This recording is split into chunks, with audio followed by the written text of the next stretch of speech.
નમસ્કાર વિદ્યાર્થી મિત્રો,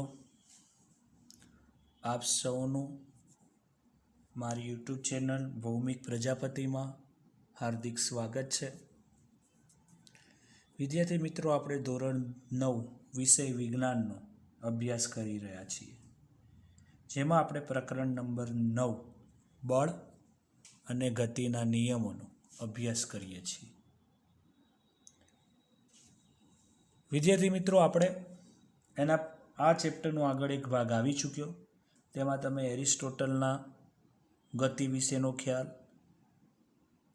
બળની અસરો, પછી બળ માટે જરૂરી ક્રિયા એટલે કે સંપર્ક બળ, ક્ષેત્ર બળ, બળના બે પ્રકાર ભણ્યા, સંતુલિત બળ, અસંતુલિત બળ, અને એક બળ હતું ઘર્ષણ બળ. હવે આપણે બળમાં ડિટેલમાં જોઈશું અને બળ અને ગતિને એકબીજા સાથે શું સંબંધ છે તેના વિશેનો પ્રયોગ છે ગેલેલિયોનો પ્રયોગ. તો ગેલેલિયોએ શું કર્યું? આ આકૃતિ મેં દોરી છે, તો હું તમને અહીંયા નીચે ફરીથી સમજાવું. ગેલેલિયો એક ઢાળ લીધો ને સામે બીજો એક ઢાળ મૂક્યો. બંનેની ઊંચાઈ સરખી રાખી, આ બંનેની ઊંચાઈ ઢાળની. હવે અહીંયાથી એને એક લકોટી મૂકી. લકોટી ધીમે ધીમે નીચે આવશે, એટલે કે ઉપર વેગ v1 હોય તો નીચે વેગ v2 કહું તો અહીંયા v2 એ મોટો થશે, જે બાજુ મોઢું પોડું હોય મોટું. હવે તમે જાણો છો કે લકોટીને બળ નહીં આપવાનું, ખાલી તમે મૂકી જ દો તો ઓટોમેટિક ગતિ કરશે. હવે આ જ લકોટી ઉપર જશે ગતિ કરી, તો નીચેથી શરૂ થાય એટલે આપણે એને v1 કહીએ, અહીંયા પહોંચે એટલે આપણે v2 કહીએ, અને અહીંયા v2 નાનું, કારણ કે જેમ ઉપર જશે એમ સ્પીડ ઘટશે. બંને વખત ઊંચાઈ કેવી છે? સરખી. અને અહીંયા અહીંયા ઢાળ હોય એટલે અહીંયા ખૂણો બને. ધારો કે આ ખૂણાનું નામ θ1 કહું અને આને θ2. આમ ગણિતમાં તમે 10મામાં ભણશો, આવી નિશાની હોય ખૂણા માટે દર્શાવાય અને આને કહેવાય θ. બરોબર છે. પછી બીજી આકૃતિ બાજુમાં છે, એ એવી છે કે આ ઢાળને તો એમના એમ જ રાખવું, પણ હવે આ ઢાળની લંબાઈ બદલી દઉં, ખૂણો બદલી દઉં, કે θ1 કરતાં θ2 નાનો કરી દઉં, θ2 કરતાં θ3 નાનો કરી દઉં, θ3 કરતાં θ4 નાનો કરી દઉં. એક ખાસિયત છે કે ગમે ખૂણો ગમે કુદરતી એક ક્રિયા છે કે જેટલી ઊંચાઈ 10 મીટર ઊંચાઈ છે ને, તો એ માટે એ 10 મીટર ઉપર ચડશે અને ચડશે જ, ભલે એ માટે એને અંતર વધુ કાપવું પડે. કમ્પ્લેટ. તો અહીં આપણે આકૃતિ દોરી છે, સમજાવી દઉં. આપણે અહીંયા ઊંચાઈ h1 અને h2 લીધી છે. જે લકોટી ઉપરથી નીચે આવે એને d1 કીધું છે, લકોટી અહીંથી ઉપર જશે d2. d એટલે ડિસ્ટન્સ, આ બાજુના અંતરને d1, આ બાજુના અંતરને d2. બે ખૂણા છે θ1 અને θ2. પહેલી લકોટીમાં પ્રારંભિક વેગ કરતાં અંતિમ વેગ મોટો હશે, આ બાજુ લકોટી ઉપર જશે એટલે પ્રારંભિક વેગ કરતાં અંતિમ વેગ નાનો હશે. તો એ આકૃતિ દર્શાવી છે કે આકૃતિમાં બે સમાન ઢાળ હોય, અત્યારે બંને ઢાળ સમાન છે. સપાટીમાંથી એક સપાટી પરથી અમુક ઊંચાઈએથી લકોટીને ધક્કો મારવા સિવાય છોડી દેવામાં આવે તો તે લકોટી બીજા ઢાળ પર તેટલી જ ઊંચાઈ સુધી પહોંચે છે. આમ લકોટી સમાન અને બંને બાજુ અંતર પણ કેવું કાપશે? સમાન.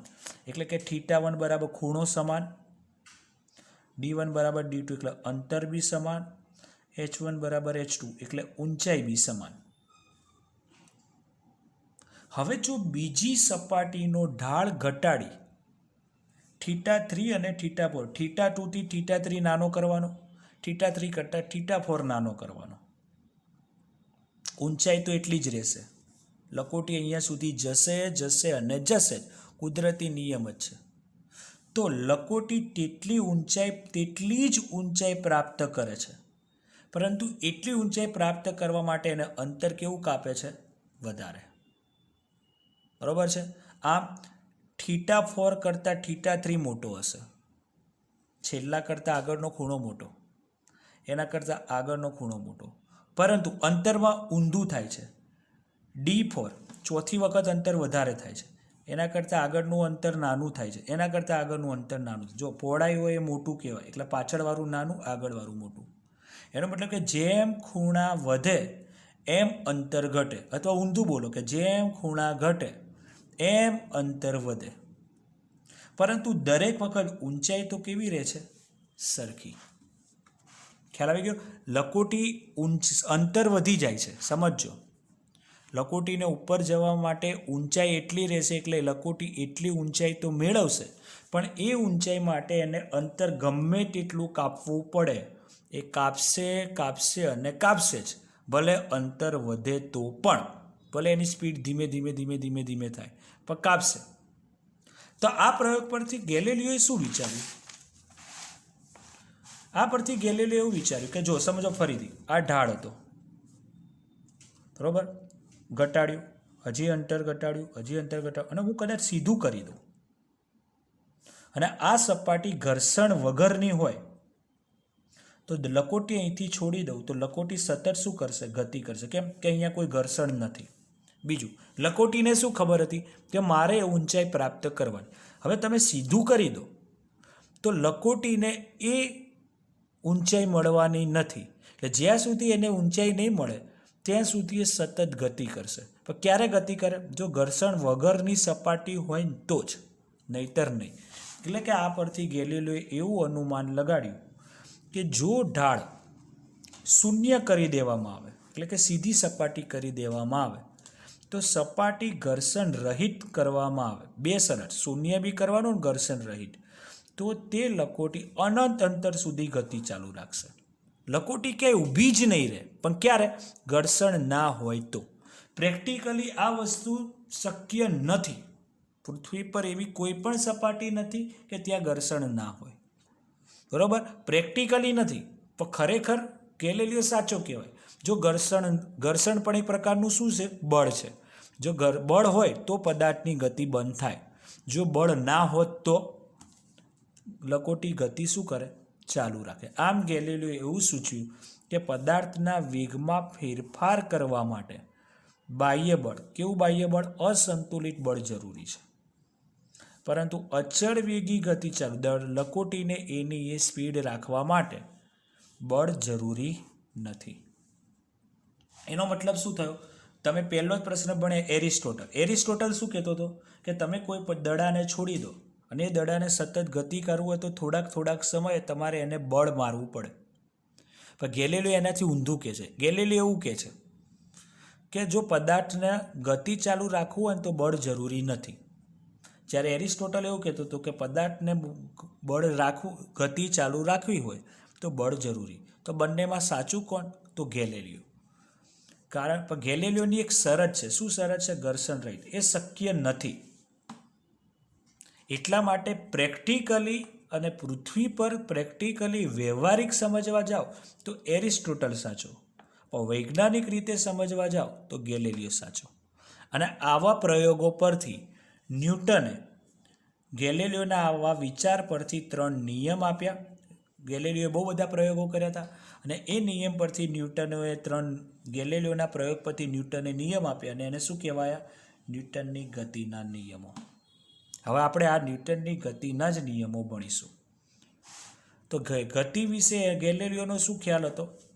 તો એરિસ્ટોટલની ખોટી માન્યતા દૂર કરીને ગેલિલિયોએ જણાવ્યું કે પદાર્થને ગતિમાં લાવવું હોય કે વેગમાં ફેરફાર કરવો હોય તો જ બળ જરૂરી. પણ જો એને અચળ વેગથી એની એ જ સ્પીડથી ગતિ કરવી હોય તો બળ જરૂરી નથી. જ્યારે એરિસ્ટોટલે એવું કીધું હતું કે કોઈ પણ પદાર્થને ગતિ ચાલુ રાખવી હોય તો એને સતત બળ આપવું પડે. જ્યારે અહીંયા ગેલિલિયો એવું કહે છે કે પદાર્થને ગતિમાં લાવવું કે વેગમાં ફેરફાર કરવા માટે જ બળ જરૂરી, બરોબર? એના સિવાય તમારે બળ લગાડવાની જરૂર નથી. ખ્યાલ આવી ગયો હશે બધાને? હવે જોઈએ એના ઉપરથી ન્યૂટને 3 નિયમો આપ્યા. તેમાં આપણે પહેલો નિયમ જોઈએ. ન્યૂટનની ગતિનો પહેલો નિયમ. પહેલો નિયમ એ આ પ્રયોગ પરથી જ ખબર પડે કે દરેક વસ્તુ પોતાની સ્થિર અવસ્થા કે સુરેખ એટલે કેવો રસ્તો? સીધો રસ્તો, બરોબર? કે દરેક વસ્તુ પોતાની સ્થિર અવસ્થા કે સુરેખ અવસ્થા પર અચળ ગતિની અવસ્થા જાળવી રાખે છે. દરેક વસ્તુ સ્થિર હશે તો સ્થિર અવસ્થા જાળવશે, જો ગતિ કરતો હશે તો પોતાની ગતિ જાળવશે. ક્યાં સુધી જાળવશે? જ્યાં સુધી તમે એને બળ લગાડો અને એ બળ વડે તમે ફરજ ન પાડો ત્યાં સુધી. સમજી ગયા કે નહીં? જો તમે એને બળ લગાડશો અને એ બળ કેવું હોવું જોઈએ? અસંતુલિત. બાહ્ય બળ એટલે કેવું? અસંતુલિત બળ હોય ને તો જ ફરજ પડે. જો સંતુલિત બળ હશે તો ફરજ પડશે નહીં. જે લાસ્ટ વિડીયોમાં તમે જોઈ ચૂક્યા સંતુલિત બળ અને અસંતુલિત બળ. એનો મતલબ કે જ્યાં સુધી તમે એને બળ લગાડશો નહીં ત્યાં સુધી સ્થિર અવસ્થા એ સ્થિર જ રહેશે અને અચળ સુરેખ પદ પર પદાર્થ છે અચળ એટલે ગતિથી, અચળ ગતિ એટલે એની એ જ ગતિ જાળવી રાખશે. એની ગતિમાં કોઈ ફેરફાર થશે નહીં. બરોબર? આમ દરેક વસ્તુ પોતાની સ્થિર અવસ્થા કે સુરેખ પથ પર અચળ ગતિની અવસ્થા જાળવી રાખે છે જ્યાં સુધી તે એના પર કોઈ બાહ્ય બળ વડે અવસ્થા એટલે સ્થિર અવસ્થા બદલવા કે ગતિમાન અવસ્થા બદલવાની ફરજ ન પડે. આમ સ્થિર અવસ્થામાં રહેલ પદાર્થ પર ઉદાર બળ ન લાગે તો ત્યાં સુધી સ્થિર પદાર્થ સ્થિર અવસ્થામાં જ રહે છે. હવે એને આપણે સમજાવ્યું કે ટેબલ ઉપર પડેલું પુસ્તક, જો બળ ના લગાડું તો એ પુસ્તક ટેબલ પર સ્થિર જ રહેશે, ગતિ કરશે નહીં. એવી જ રીતે કે ગતિમાન અવસ્થામાં રહેલો પદાર્થ, તમે 20ની સ્પીડે જાઓ છો, તમે અત્યારે કોઈ બળ લગાડતા નથી તો તમે એને એ જ સ્પીડથી ગતિ કરશો. બરાબર? ઉદાહરણ કે ઘર્ષણ રહિત સપાટી, ચોખવટ છે. આ કારણ ક્યારે થાય? ઘર્ષણ વગરની સપાટી પર જ દડો ગતિ કરે તો જો એ પદાર્થ પર તમે દડા ઉપર બળ ન લગાડો તો આ દડો અચળ ગતિ ચાલુ જ રાખશે. તમારે એને રોકવો હોય તો એ બળ લગાડવું પડે, તમારે દડાની સ્પીડ વધારવી હોય તો બળ લગાડવું પડે. નહીં તો એ જે સ્પીડે ગતિ કરતો હશે ને એની એ જ સ્પીડ ચાલુ જ રાખશે. પણ ક્યારે? ઘર્ષણ સપાટી પર. આપણે પૃથ્વી પર ઘર્ષણ છે જ એટલે દડો થોડાક સમય પછી શું કરે છે? અંતર કાપીને ઊભો રહી જાય છે, કારણ એની ઉપર બળ લાગે છે. એટલે કયું બળ? ઘર્ષણ બળ. ખ્યાલ આવી ગયો હશે બધાને? હવે પ્રશ્ન છે જડત્વ એટલે શું? તેના ઉદાહરણ આપો. જડત્વ એટલે આપણે સામાન્ય રીતે કહેવું હોય તો કહી શકાય કે ન્યૂટનની ગતિનો પહેલો નિયમ છે એ જડત્વ વિશે સમજાવે. જડત્વ એટલે શું? સામાન્ય રીતે તમારા ઘરે કે સ્કૂલમાં કે કોઈ પણ જગ્યાએ આ શબ્દ વપરાયો હશે કે જડ જેવું છે. જડનો અર્થ એવો થાય કે એક પરિસ્થિતિમાંથી બીજી પરિસ્થિતિમાં આવવા માટેનો વિરોધ કરવો. ઘણા ક્લાસમાં વિદ્યાર્થીઓ બહુ વાતો કરતા હોય અને ક્લાસમાં એવું કે વાતો બંધ કર, એક વાર કે ફરીથી સાહેબ કે વાતો બંધ કર, 2 વાર કે, છતાં પણ જો વાત ન બંધ કરે તો ક્યારેક કોઈ સર કે કોઈ શિક્ષક કે કોઈ મેડમ એવું કહેશે કે આ જડ જેવો છે. એનો મતલબ કે એ પોતાની પરિસ્થિતિ, વાતો કરવાની ક્રિયા બંધ કરતો નથી. એનો મતલબ કે એકની એક પરિસ્થિતિ જાળવી રાખે છે. બરોબર? તો એ જ કીધું છે કે પદાર્થ પર જ્યાં સુધી અસંતુલિત બળ ન લાગે, ઊંધું, ન્યૂટનની ગતિનો જો પહેલો નિયમ હતો ને એનાથી ઊંધું વાક્ય શરૂ થાય છે કે પદાર્થ પર જ્યાં સુધી અસંતુલિત બાહ્ય બળ ન લાગે ત્યાં સુધી પદાર્થ પોતાની સ્થિર કે અચળ પ્રવેગી અવસ્થા જાળવી રાખવાનો શું કરે છે? પ્રયત્ન કરે છે. જ્યાં સુધી એ પદાર્થ ઉપર બળ નહીં લાગે ને ત્યાં સુધી તે પદાર્થ પોતાની સ્થિર કે અચળ વેગી જાળવી રાખવાનો પ્રયત્ન કરશે. ના પ્રયત્ન કરવાની પરિસ્થિતિને શું કહેવાય? જડત્વ. અમે કહીશું વાતો બંધ કરો, વિદ્યાર્થી વાતો બંધ કરો, છતાં બી તમે વાતો ચાલુ રાખવાનો પ્રયત્ન કરશો જ, એને શું કહેવાય? જડત્વ. ખ્યાલ આવી ગયો? એના ઉદાહરણ છે, બધાએ કેરમ તો રમેલું હશે. કેરમ તમે આમ ઉપરી કુકરી મૂકો છો અને હવે તમે સ્ટ્રાઇકરથી મારો તો આ કુકરી નીકળી જશે અને બાકીની કુકરી શું થશે? નીચે પડી જશે. કેમ એવું થાય છે? કે તમે બળ આપ્યું એ નીચેની કુકરીને આપ્યું એટલે એ કુકરી તો ખસી ગઈ. બાકીની કુકરી આના આધાર ઉપર હતી એટલે આ સ્થિર કુકરી શેમાં આવી? ગતિમાં. એટલે આની કોન્ટેક્ટમાં જે પણ હોય ને એ પણ શેમાં આવે? ગતિમાં. પરંતુ આ ઉપરની કુકરી એ ગતિનો શું કરે છે? વિરોધ. એટલે કે સ્થિરમાંથી ગતિમાં આવવાનો વિરોધ કરે અને એ વિરોધ ન કરવાના કારણે એ શું થાય છે? પડી જાય છે. સમજો, જો બળ લગાડો અને એક સ્થિતિમાંથી બીજી સ્થિતિમાં જો સહેલાઈથી ન બદલાય ને તો એ વસ્તુ પડી જાય. એને જ કહેવાય જડત્વ. તમે બહુ વાતો કરો, હું કહું એકવાર વાતો બંધ કરો, નહીં.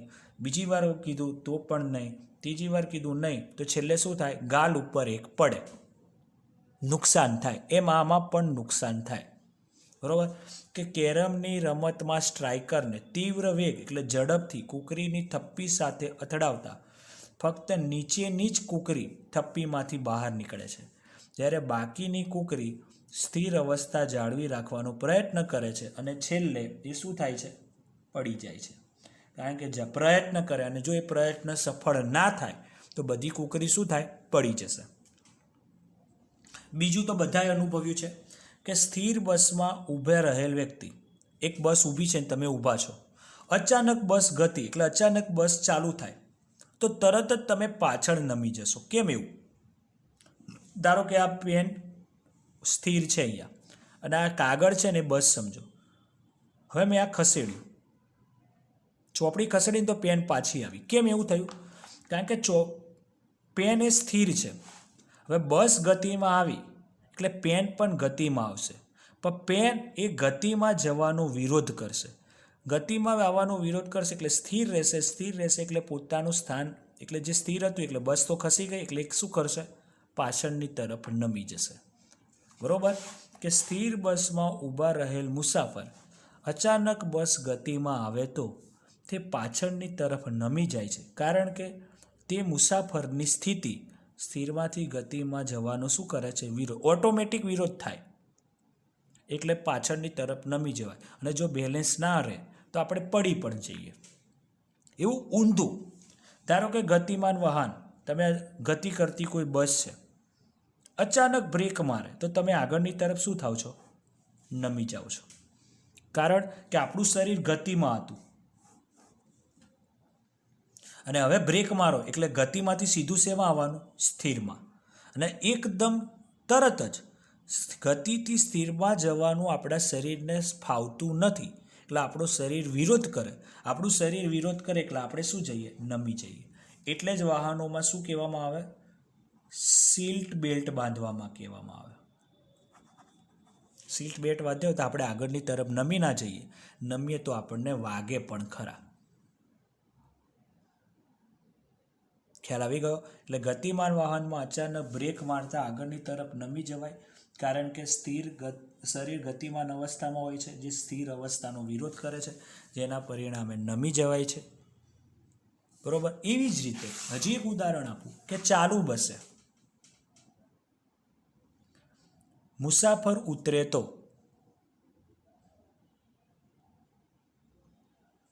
ચાલુ બસે મુસાફર ઉતરે તો તે વ્યક્તિનું શરીર ગતિમાન અવસ્થામાંથી સ્થિર અવસ્થામાં આવવાનો વિરોધ કરે.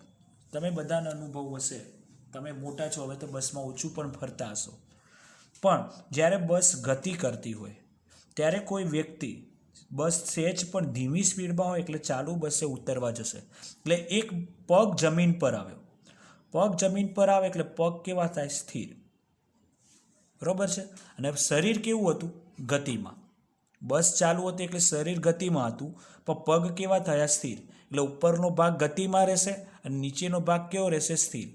એના ઉપરનું શરીર સ્થિર થતાં વાર લાગશે એટલે ઉપરના શરીરનો ઉપરનો ભાગ ગતિમાંથી સ્થિર થવામાં વિરોધ કરે છે. એટલે જ કીધું કે ચાલુ બસે મુસાફર ઉતરે તો તે વ્યક્તિનું શરીર ગતિમાન અવસ્થામાંથી સ્થિર અવસ્થામાં આવવાનો વિરોધ કરે છે, જેના પરિણામે તે વ્યક્તિ પડી જાય અને ઈજાનો શું રહે? તે વ્યક્તિ પડી જવાથી ઈજાનો શું થાય છે? ભય રહે છે. બરોબર? બીજું ઉદાહરણ પણ ચોપડીમાં એક આકૃતિ પણ આપી છે, એ પણ સમજાવી દઉં, જે તમે ઘરે પ્રેક્ટિકલ પણ કરી શકો એમ છો. આ ગ્લાસવાળો એક ખાલી ગ્લાસ લેવાનો, ઉપર પૂંઠું લેવાનું, ઉપર સિક્કો લેવાનો. હવે પૂંઠાને મારો. તમે પૂંઠાને માર્યું એટલે ગ્લાસ પૂંઠું ગતિમાં આવ્યું. બરાબર. પૂંઠું ગતિમાં આવે તો પૂંઠાના કોન્ટેક્ટમાં ગ્લાસ છે, સોરી પૂંઠાના કોન્ટેક્ટમાં જે સિક્કો છે એ પણ ગતિમાં આવશે. ફરીથી એ ગ્લાસ છે, ગ્લાસની ઉપર પૂંઠું છે અને પૂંઠા ઉપર સિક્કો છે. હવે તમે પૂંઠાને મારશો આંગળી વડે એટલે પૂંઠું ગતિમાં આવશે. પૂંઠું ગતિમાં આવશે એટલે સિક્કો પણ ગતિમાં આવશે. પરંતુ સિક્કો શું કરે છે? એ ગતિમાં આવવાનો વિરોધ કરે છે. એટલે વિરોધ કરે એટલે એટલામાં વિરોધ કરવા જાય એટલામાં આ પૂંઠું નીકળી જાય એટલે સિક્કો ક્યાં પડે? ગ્લાસમાં. પૂંઠું ના હોય તો તમે પત્તું પણ વાપરી શકો, જે તમે પત્તા રમો છો તે. ધીમે રહીને મારવાનું, બહુ મારશો તો બધું પડી જશે. બરાબર છે? આ પ્રેક્ટિકલ કરીને પણ તમે પ્રેક્ટિકલ જોઈ શકો છો. હવે પ્રશ્ન છે જડત્વ અને દ્રવ્યમાન એટલે દળ, જેને બીજો શબ્દ તમે કહેશો વજન. 10માં સમજશું આપણે 10મા ચેપ્ટરમાં, પણ અહીંયા ખાલી કે જડત્વ અને દ્રવ્યમાન વચ્ચેનો સંબંધ દર્શાવો. વજન કે વધુ દળ ધરાવતા પદાર્થનું જડત્વ વધુ, એટલે જેમ દળ વધુ તેમ જડત્વ વધુ. એનો મતલબ કે જડત્વ એટલે શું? એક પરિસ્થિતિમાંથી બીજી પરિસ્થિતિમાં જવાનો વિરોધ. બરાબર છે? અને ઓછું દળ ધરાવતા પદાર્થનું જડત્વ ઓછું. સ્વાભાવિક વસ્તુ છે. કોઈક તમારી જોડે તમે જે બેન્ચીસમાં બેસતા હોય અને તમારી બાજુમાં જ કોઈક જાડી વ્યક્તિ બેસતું હોય કે જેનું દળ વધારે હોય, જેનું વજન વધારે હોય, તમે એને ધક્કો મારવાનો પ્રયત્ન કરશો તો સહેલાઈથી નહીં ખસે. પણ જો તમારી બાજુમાં તમારા કરતાં કોઈક વજન ઓછું હોય, તમારા કરતાં સહેજ નબળું હોય અને એને તમે ધક્કો મારશો તે બેન્ચીસની બહાર પડી જશે. થશે ને? બરાબર. એટલે કે જેમ દળ વધુ તેમ જડત્વ વધુ, જેમ દળ ઓછું તેમ જડત્વ ઓછું થાય. કેમ કે જડત્વ એ દરેક પદાર્થનો કુદરતી સ્વભાવ છે કે જે પદાર્થની સ્થિર કે ગતિમાન અવસ્થામાં ફેરફારનો વિરોધ કરે. સજીવ હોય કે નિર્જીવ, એક પરિસ્થિતિમાંથી બીજી પરિસ્થિતિમાં જવા માટે શરૂઆતમાં થોડોક વિરોધ કરે છે. એ જ જડત્વ. બરાબર. કે સ્થિર હોય તો સ્થિરમાંથી ગતિમાં લઈ જવા માટે એ પદાર્થ થોડીક વાર મહેનત કરવી પડશે, સહેલાઈથી નહીં ખસે. કોઈ પદાર્થ ગતિ કરતો હશે, એને તમારે ઊભું રાખવું હશે તો સહેલાઈથી ઊભું નહીં રહી જાય. બરાબર. એ થોડીક મહેનત થાય જ. બરાબર. કોઈ ભારે વાહન હોય તો એકદમ બ્રેક મારતા વાર લાગે. ટ્રેન હોય છે તો ટ્રેનને તો થોડાક અંતર સ્ટેશનની પહેલાંથી જ બ્રેક ખેંચી લે, ત્યારે ધીમે કરતા આવે ત્યારે રેલવે સ્ટેશને આવીને ઊભી રહે. કે જેમ બળ વધે એમ અવસ્થાનો વિરોધ પણ કેવો હોય? વધારે. બરાબર છે? આમ એના ઉદાહરણ આપ્યા છે. આમ પદાર્થનું દ્રવ્યમાન એ જડત્વનું માપ છે. કારણ પૂછાય પ્રશ્નની જગ્યાએ તો પણ આ જ લખવાનું થાય કે દ્રવ્યમાન એટલે વજન એ જડત્વનું માપ દર્શાવે છે કે જેમ વજન વધુ તેમ જડત્વ વધુ, જેમ વજન ઓછું તેમ જડત્વ ઓછું. ઉદાહરણ આપ્યા છે 2-3. જો સરખું જ બળ લગાવો ભરેલ બોક્સ અને ખાલી બોક્સ તો સહેલાઈથી કોણ ખસશે? ખાલી બોક્સ. કારણ કે આનું દળ ઓછું હશે, આનું દળ વધારે હશે. બીજું, ફૂટબોલ દડાને કિક મારીએ તો દૂર સુધી જશે, પરંતુ એટલી જ તાકાત પથ્થરને મારો તો પથ્થર એટલું દૂર જશે નહીં, ઉપરથી આપણને વાગશે, ઈજા પણ થશે. બીજું, હાથ લારીને ગતિ આપવા માટે જેટલી બળ જરૂરી એટલું જ બળ જો સ્થિર ટ્રેન એટલે ટ્રેન ઊભી હોય એને લગાડવામાં આવે તો હાથ લારીમાં તો તમે સહેજ એક ધક્કો મારો તો હાથ લારી ચાલવા મળે, ને એટલી જ તાકાત ટ્રેનને લગાવો તો ટ્રેન ગતિ કરશે નહીં. કારણ કે ટ્રેનનું વજન કેવું છે? વધારે. ટ્રેનનું દળ વધારે છે એટલે બળ પણ ત્યારે કેવું જોઈએ? વધારે જોઈએ. એટલે યાદ રાખજો, જેમ દળ વધારે એમ જડત્વ વધારે, એટલે કે બળ વધારે જોઈએ. એટલે જ્યાં પણ બળ હોય ને એ જડત્વ કહેવાય. જ્યાં બળ વધારે એમ જડત્વ વધારે, એવું પણ કહી શકાય. ખ્યાલ આવી ગયો હશે દરેક વિદ્યાર્થી મિત્રોને? બસ વિદ્યાર્થી મિત્રો, તો આજે આટલે જ સુધી. હવે નેક્સ્ટ નવા વિડીયોમાં મળીશું. ત્યાં સુધી જય હિન્દ, જય ભારત.